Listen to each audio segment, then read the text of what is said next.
Bismillahirrahmanirrahim. Wa an Aliyin radhiyallahu anhu qala, dan dari Sayyidina Ali radhiyallahu anhu qala, dia berkata, in kasarat ihda zandayya.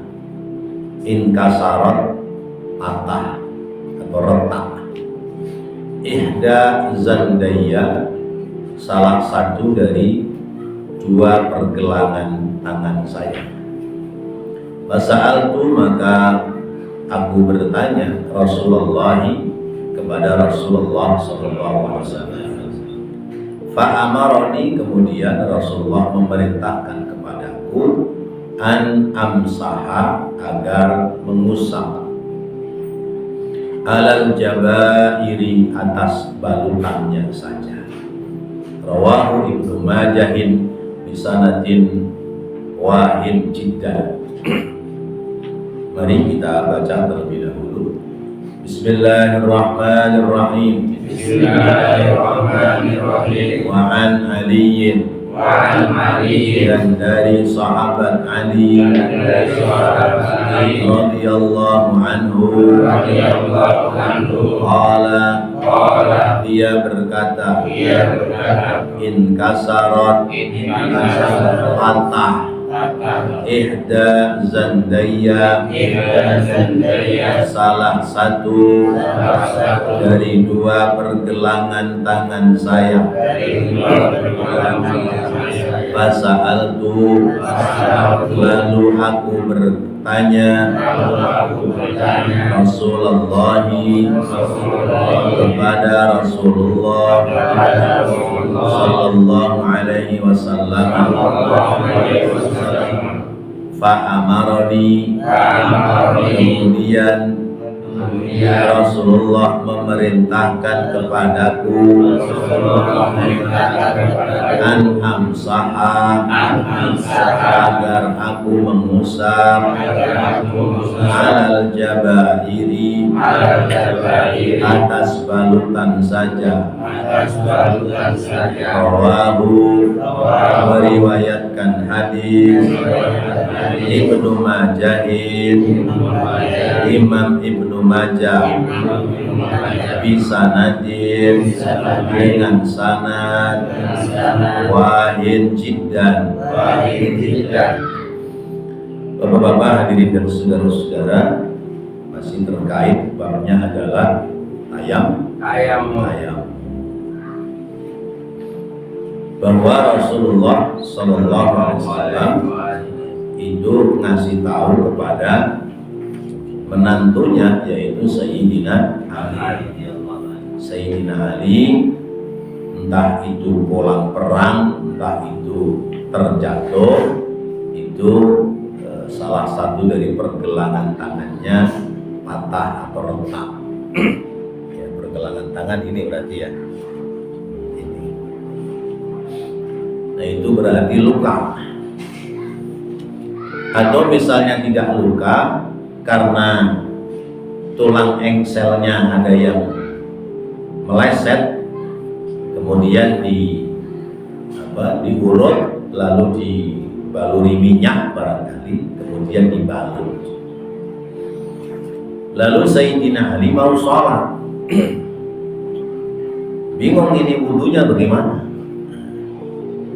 Kemudian beliau datang kepada Rasul. Kata Rasulullah, udah cukup diusap saja yang terkena,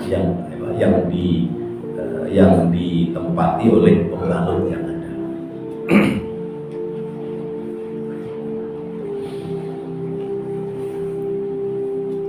Qala Syafi'i, berkata Imam Syafi'i, fi ahadi qaulaihi, pada salah satu dari dua qaulnya, pendapatnya, yu'idu kullu sholatin sholah, orang harus mengulangi tiap-tiap sholat yang pada posisi kena jabair, kena membalut, sholah terhadap sholat yang sudah dikerjakan. Lianna Allah Ta'ala, karena bahwasanya Allah Ta'ala amara bil wasli, Allah perintahnya adalah dibasuh, walam ya'ti bihi, dan tidak diperintahkan untuk diusap. Ini menurut pendapat Imam Syafi'i. Jadi seperti yang lalu pernah saya sampaikan, kalau dia itu sebelum dibalut berwudu, wudu dulu, sesudah itu bagian dari anggota wudu yang ada pembalutnya, ada perbannya, tidak dilepas ketika wudu, maka cukup diusap atasnya perban. Tapi kalau dia itu ketika pasang perban tidak diawali dengan wudu, maka dia berwudu, lalu kemudian sesudah berwudu bertayamum. Tayamum itu mengganti bagian dari anggota wudu yang tidak terkena basuhan air. Kalau tidak seperti itu, kata Imam Syafi'i, wudunya tidak sah. Misalnya dia berwudu, kemudian dia punya pembalut atau punya perban, tapi tidak diawali dengan berwudu terlebih dahulu. Ketika dia wudu, anggota bagian wudu yang tidak terkena air menjadikan sebab wudunya tidak sah. Karena itu pekerjaan sholatnya disebutnya lihormatil waktu. Sholatnya sekedar hormat waktu. Nanti kalau sudah sembuh, sholat yang ditinggalkan itu diulangi kembali, mengulang sholatnya atau mengqadha sholatnya. Sama seperti orang yang dalam kondisi sakit, kemudian dia tidak bisa berwudu, dia tidak bisa bertayamum karena tangannya dipasang selang untuk infus, ya. Akhirnya ya wudu nggak bisa, tayamum juga nggak bisa. Sementara sholat itu wajib dikerjakan. Maka setiap masuk waktu, ya, dia mengerjakan sholat sesuai dengan kemampuannya. Nanti kalau sudah sembuh, sudah sehat, dia mengulang kembali sholat yang dia tinggalkan. Karena ketika dia mengerjakan sholat tanpa wudu karena sebab darurat, seumpamanya dia meninggal dunia, ya, tidak sembuh terus meninggal dunia, beberapa hari dia sholat tanpa wudu, maka dianggap orang yang tidak meninggalkan sholat. Begitu. Tapi kalau dia nggak sholat, ya, sementara masih bisa dikerjakan sekalipun tanpa wudu, berarti dia sengaja ninggalin sholat.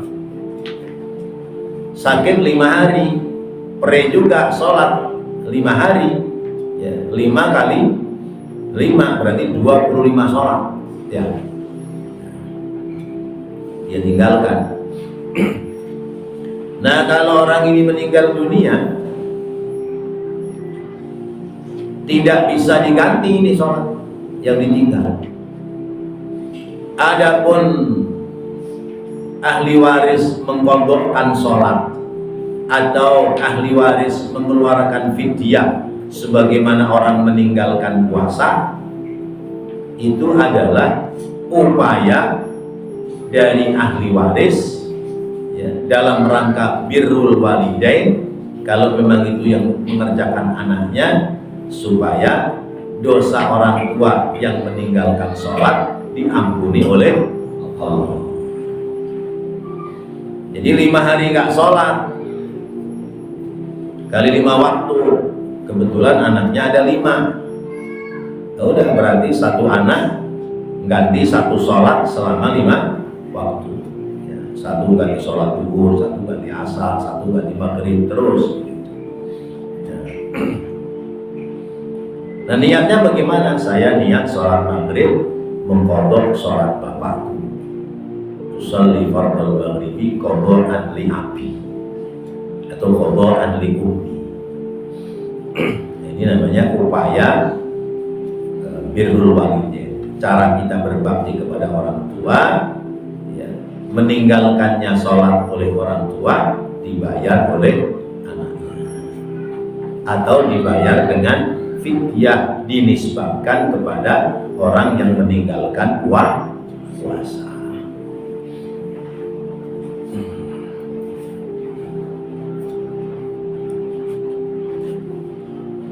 Wa ruwiya an Abi Hanifah annahu la yamsahu wa la yahillu bal yasqutu ka'ibadati ta'adzuratin ta'adzarat.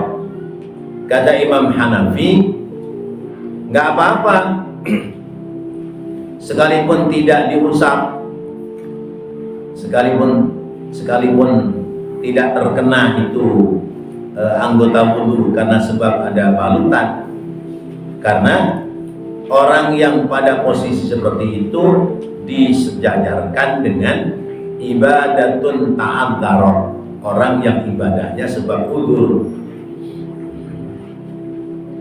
Wa annal jabirata ka'udwin akhar. Nah, pembalut itu seperti, atau pembalut itu mewakili bagian dari anggota badan yang harusnya kena wudu yang tertutup oleh perbannya. Tapi menurut Imam Syafi'i nggak bisa, karena perintahnya Allah, idza qumtum ila sholati faghsilu wujuhakum wa aydiyakum ilal marafiq. Apabila kamu hendak sholat, maka basuh mukamu, basuh bola tanganmu sampai siku. Berarti kalau tidak kena air, tidak terkena basuhan air. Ini ulama aja berbeda-beda pendapat, imam-imam berbeda pendapat.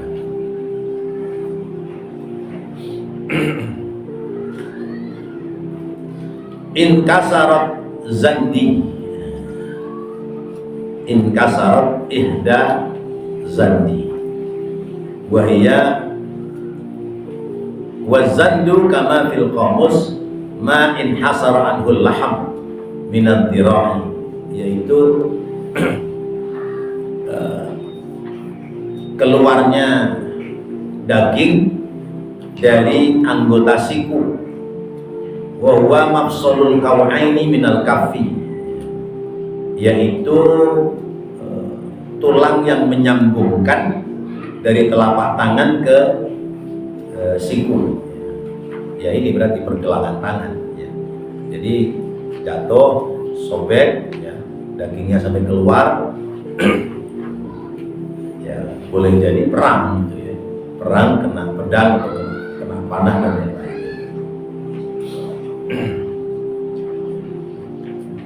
Kemudian makna an amsah 'alal jabairi, aku diperintahkan untuk mengusap, ya, pembalutnya atau perbannya saja. Ay yamsahu 'alaiha bil ma'i, yaitu diusap dengan air. Illam yumkinhu nas'uha li khawfi dhararin, kalau tidak memungkinkan menjadi mencelakai karena khawatir menjadi darurat, ya.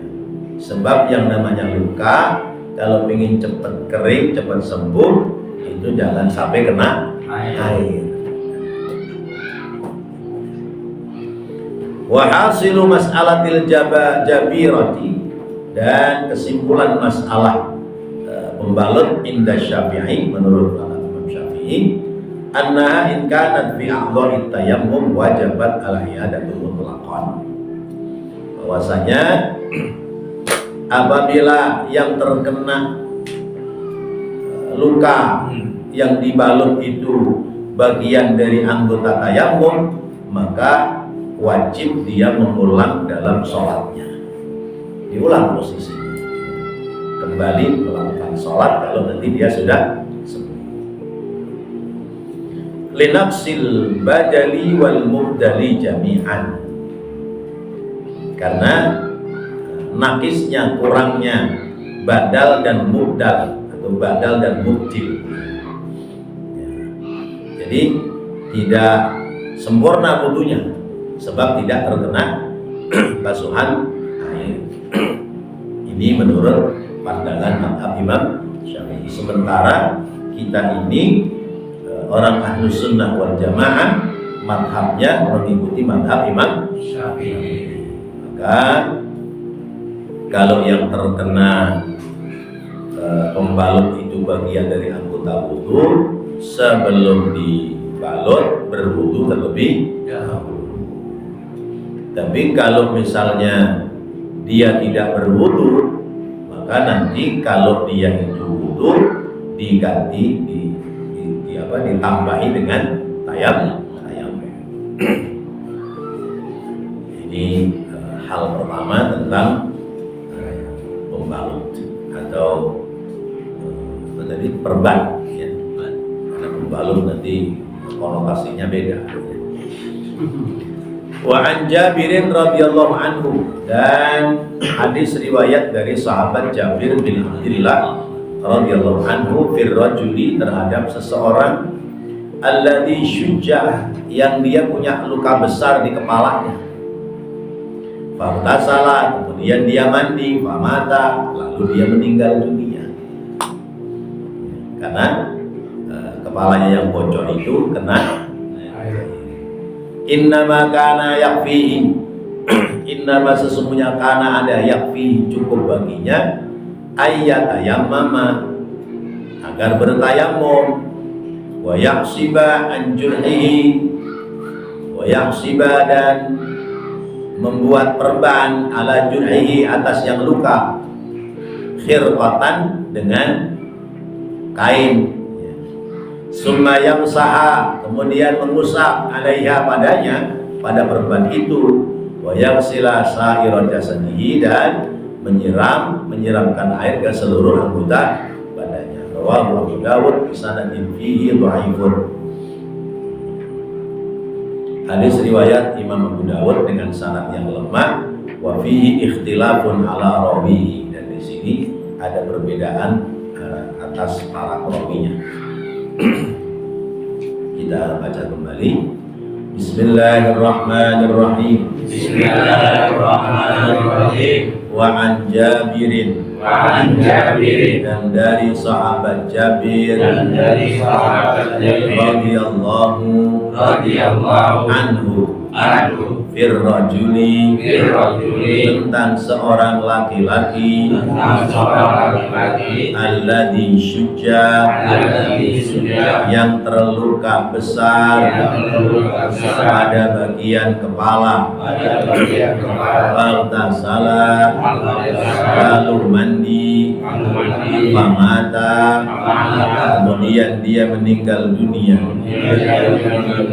Innama kana, sesungguhnya adalah, yakfihi, cukup baginya, ayyatayammama, agar bertayamum, wa yaksiba, dan membalut dengan perban, ala jurhihi, atas yang lukanya, khirqatan, dengan kain, summa, kemudian, yamsaha, dia mengusap, alaiha, padanya, wa yaghsila, dan membasuh air, dan menyiramkan air, sa'ira jasadihi, ke seluruh badannya.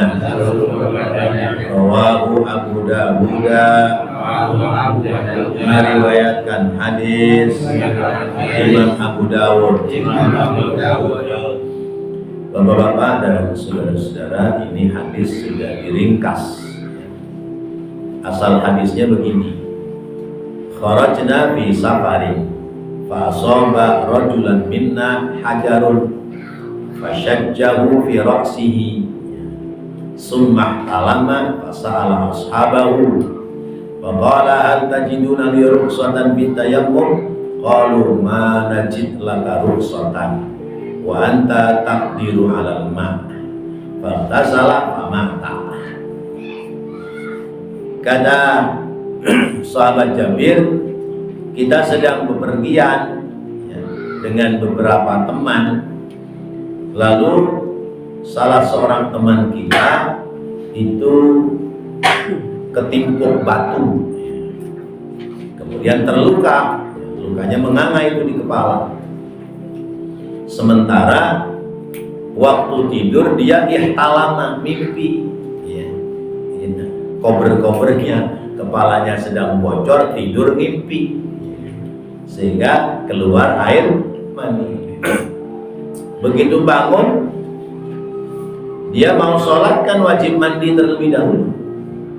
Lalu dia tanya sama kawan-kawannya, gimana ini saya ini? Ada yang tahu nggak cara saya untuk mandi hadas besar? Lalu ada yang menjawab, nggak ada rukhsah. Aku tidak menemukan, kami tidak menemukan rukhsah. Sementara kamu harus wa anta taqaddar 'alal ma, kamu harus menyiramkan air ke seluruh badan. Kemudian dia mandi, dia tunggu biar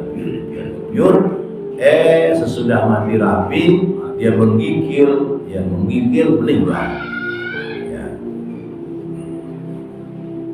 Falamma qadimna 'ala Nabi sallallahu alaihi wasallam, maka ketika kami datang kepada Nabi, akhbara bidzalika, mengkabarkan tentang hal itu. Faqala, lalu Nabi menjawab, qataluhu, kamu berarti bunuh dia. Qatalahumullahu ta'ala, iya, kamu telah bunuh dia. Ya, sekalipun yang membunuh itu ya Allah, yang menjadikan sebab kematian Allah. Tapi gara-gara fatwamu ini, ya, gara-gara pendapat kalian, ini orang akhirnya mati. Sekalipun mati itu ya sudah takdir, ya. Tapi penyebab matinya karena dia mandi. Ala sa'alu idza lam ya'lamu, mengapa kalian tidak bertanya dulu kalau kalian tidak tahu? Nah, ini menjadi pokok aturan buat kita ya. Kalau kita nggak tahu, kita harus tanya. Iya, kamu nanya, nggak apa-apa, kita nanya. Ya. Ala sa'alu idza lam ya'lamu, mengapa kamu tidak tanya kalau kamu tidak tahu? Wa inna shifa'al 'ayyi as-su'al, karena ya, obat dari kelemahan kita terhadap sesuatu yang kita tidak tahu adalah dengan bertanya. Innama yakfihi ayyatayammama wa yaksira wa yaksiba. Sesungguhnya cukup bagi dirinya itu tayamum. Ya. Kalaupun tidak mandi sekujur badan, dia cukup dengan tayamum. Kalau memang dia mandi, sebagiannya mandi, tapi yang bocor itu ditutup dulu dengan perban, lalu kemudian nanti dilap aja atasnya dengan air, lalu kemudian tayamum. Nah, inilah ketentuan hukum. Ya. Jadi Allah mengajarkan kepada kita, fas'alu ahla dzikri in kuntum la ta'lamun. Kalau kita nggak tahu, maka bertanyalah kepada orang yang tahu supaya kita tidak tersesat. Sebab kalau kita tidak tahu, kemudian kita langsung mengambil dalil sendiri, itu kita ini dhalun mudillun. Ya, kita tersesat dan kita menyesatkan orang lain. Kecuali kita sudah tahu persis. Oh, ini boleh, dalil Qur'annya mana? Ini hadisnya ini. Dari mana? Pendapat siapa? Oh, imam ini. Saya menjamin apa yang kamu kerjakan boleh, karena menurut imam ini pendapatnya seperti ini. Tapi kata imam yang ini nggak boleh, karena elatnya sebabnya begini. Itu boleh. Tapi kalau orang nanya sama kita, kata kita bahasanya kayaknya sih boleh. Nah ini bahaya ini. Ya, agama nggak boleh pakai kayaknya. Ya, udah boleh aja dah. Orang kayaknya boleh kok, nggak bisa. Ya, agama tidak bisa dengan ilmu kira-kira. Seperti itu. Nah, hadis ini menguatkan pada keterangan hadis yang di atas ya, bahwa kalau kita punya hadas besar lalu kita undur untuk menggunakan air sebab harus mandi hadas besar pakai air, maka boleh cukup dengan tayamumnya berarti mengganti untuk mandi hadas besar. Kalau nanti penyakitnya sudah sembuh, maka bolehlah kita mandi dengan air sebagaimana mestinya. Kalau misalnya kita syak, kita ragu, biarin dah bagian yang tidak sakit saya mandi dah, apalagi lepek di badan. Ya sudah, sebagian mandi, ratakan air. Ya, tetap niat mandi hadas besar kalau dia punya hadas besar. Lalu kemudian bagian yang tidak terkena air cukup diusap, kemudian tayamum. Ini menguatkan tadi kalau kita punya pembalut atau perban, sementara saat merban itu kita tidak punya wudu, maka sesudah wudu itu ditambal dengan tayamum. Ini juga begitu, kita punya perban di kepala, ya, kita mandi hadas besar, bagian kepala yang tidak terkena air wudu, air mandi itu diganti dengan tayamum. Sama juga, ini saya dapat pelajaran dari guru. Ada anak kecil meninggal, dia belum dikhitan. Nah, anak kecil meninggal dunia dia belum sunat, itu kira-kira kalau dimandikan bisa rata nggak tuh sekujur badan? Bisa rata nggak? Enggak. Kenapa enggak? Kemaluannya masih ketutup sama kulum. Ya, mungkin nggak dibuka-buka apa namanya? Ya, dibongkar-bongkar gitu. Ya, nggak mungkin kan? Berarti kalau tidak ditarik-tarik ujung kulupnya itu biar helmnya keluar. Ya. Kalau tidak dibuka seperti itu, berarti ada bagian dari anggota badan yang tidak terkena air mandi. Karena itu sesudah dimandikan ditayamumkan. Itu saya dapat pelajaran dari guru saya seperti itu. Ada di kitab hadis yang lain di Sunan Abu Dawud, saya mendapatinya ketika beliau sedang membaca hadis Sunan Abu Dawud tentang pasal yang sama dengan Al-Quran ini. Jadi sesudah mandi rapi, sudah dikeringkan, ambil tempat yang di situ ada debu, tempelkan tangan yang mandiin, ya, diusapkan ke muka dia, kemudian tempelkan lagi, diusapkan ke tangan kanan dan tangan kiri, selesai. Jangan, bukan berarti yang meninggal itu tayamum sendiri. Ya, kalau tayamum sendiri tangannya begini bagaimana? Nah, tayamumnya kan susah. Ya. Nah, itu. Biasanya tangannya kan udah nyengkrem, ya, udah kencang. Enggak mesti tangannya megar lepas.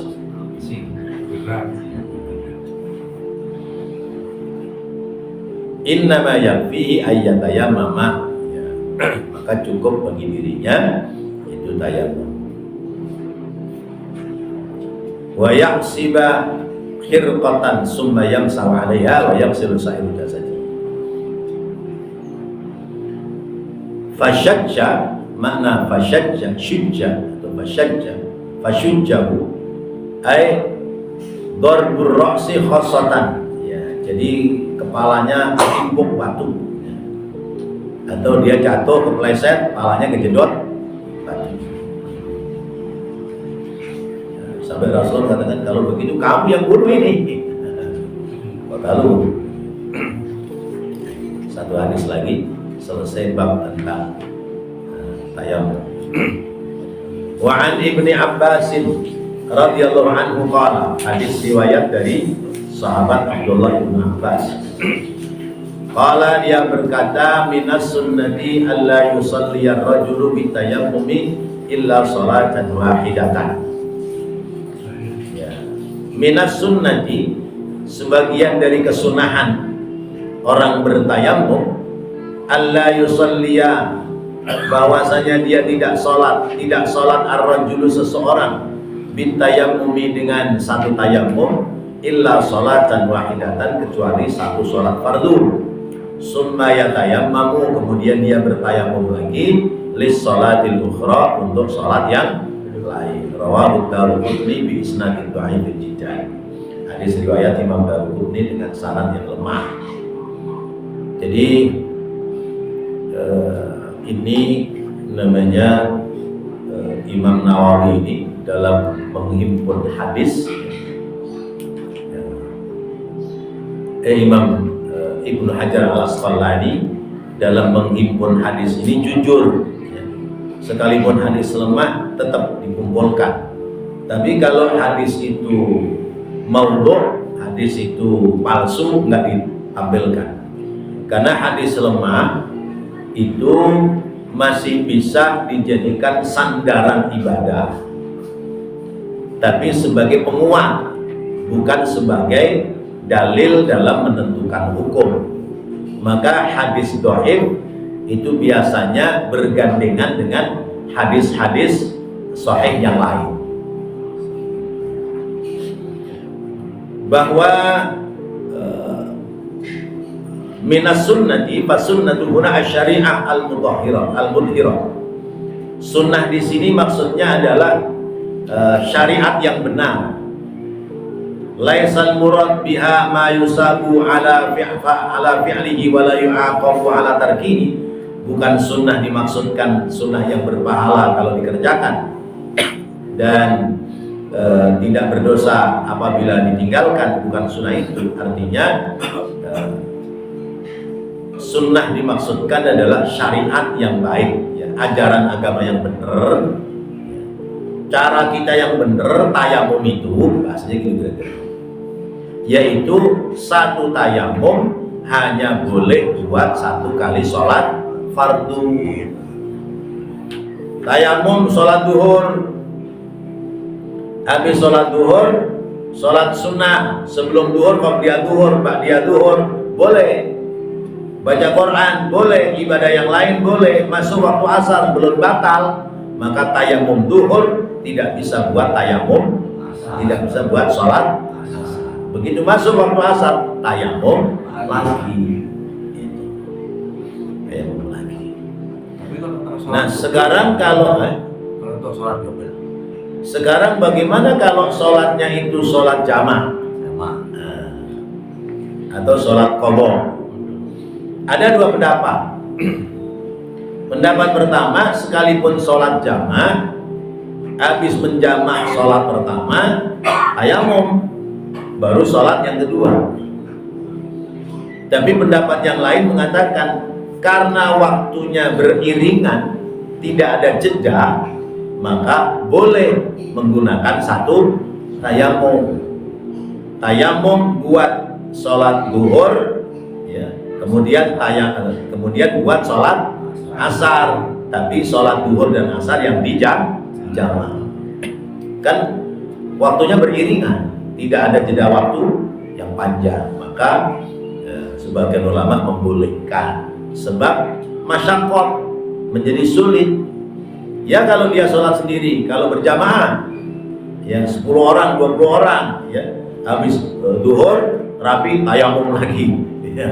Habis tayamum sholat lagi duhur, ya. Sementara yang namanya sholat jamaah itu ya, antara satu sholat dengan sholat yang lain tidak boleh disela-selai dengan pekerjaan yang lain. Misalnya kita sholat zuhur sama asar jamaah takdim, ya. Selesai sholat zuhur nggak boleh ba'diyah zuhur dulu. Selesai zuhur ya langsung bangun iqamat sholat asar. Adapun mau sholat sunnah ya nanti sesudahnya. Seperti itu. Ya. Termasuk juga seorang khatib yang hendak berkhutbah. Khutbah itu rukun Jumat, maka wajib ya, khatib selesai khutbah dengan tayamum, turun mau sholat Jumat tayamum lagi, karena dua wajib. Tayamum itu hanya boleh untuk satu wajib. Itu sebagai pendapat yang lebih kuat. Lalu bagaimana dengan makmumnya? Makmumnya kan tidak khutbah Jumat, cuma dengerin. Ya. Tadi sholat sunnah, nah, sholat Jumatnya berarti masih boleh. Nah nanti kalau sampai kepada waktu asar ya nggak boleh. Nah, jadi satu sholat fardu hanya boleh untuk satu kali tayamum hanya boleh untuk satu sholat fardu. Waqad dhahaba Syafi'i wa Malik ila annahu la yusalli bitayammum illa fardatan wahidatan wa ma syaa minan nawafil. Kata Imam Syafi'i dan Imam Malik, ya, tidak boleh satu tayamum kecuali buat sholat fardu satu kali. Tapi untuk sholat sunnah boleh bebas, ya. Boleh bebas. Wa min jumlatiha ma ruwiya an Ali radhiyallahu anhu, dan dari ketentuan hadis ini apa yang dikuatkan yang diriwayatkan oleh Sayyidina Ali, qala at-tayammumu li kulli shalatin, tayamum itu hanya untuk satu salat. Wa an Ibnu Umar qala at-tayammum li kulli shalatin fa alayya wa Abdullah bin Umar la yaqulani misla hadza illa an tauqifi minan Nabi sallallahu alaihi wasallam.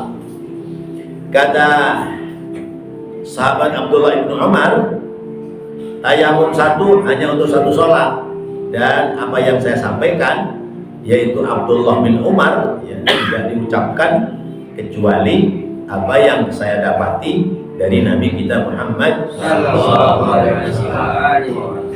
Jadi satu tayamum hanya boleh untuk satu sholat fardu. Adapun untuk sholat sunnah bebas, buat baca Quran bebas. Maka tayamum itu supaya sunnah-sunnah ke bawah boleh dikerjakan lewat tayamum, maka niatnya tayamum itu untuk mengerjakan ibadah fardu. Nawaitu tayammum listibahatis sholat. Saya niat tayamum untuk dibolehkannya sholat fardu. Maka sholat sunnah otomatis ke bawah dengan pekerjaan tayamum dengan niat untuk sholat fardu. Wallahu a'lam. Mudah-mudahan menjadi ilmu yang bermanfaat. Amin ya rabbal alamin. Rabbana taqabbal minna innaka antas samiul alim wa tub 'alaina innaka antat tawwabur rahim. Rabbighfir warham wa anta khairur rahimin. Sallallahu ala sayyidina Muhammadin wa ala alihi wa sahbihi wa sallam. Alhamdulillahi rabbil alamin. Wassalamualaikum warahmatullahi wabarakatuh.